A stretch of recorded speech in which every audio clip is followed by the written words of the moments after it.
Hello guys, welcome back to our channel. Now in today's episode, I'm going to be showing us how to use the eyedropper feature in your presentation in Microsoft PowerPoint.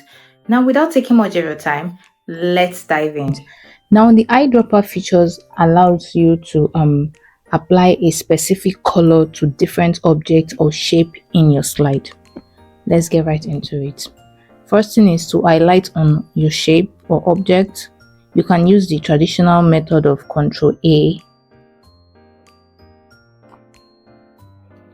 or you use your hold down your Control key and tap on each of the objects, and then you go to shape format. Under shape format, you see shape fill, then scroll down to eyedropper. As you can see, now you can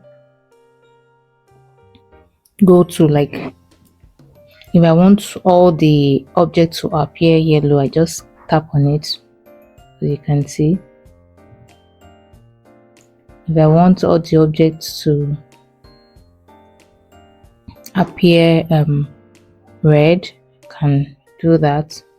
Easy peasy. And there you have it. Easy, right? To enjoy more tips like this, kindly like, share and subscribe. See you in our next video next time. Bye.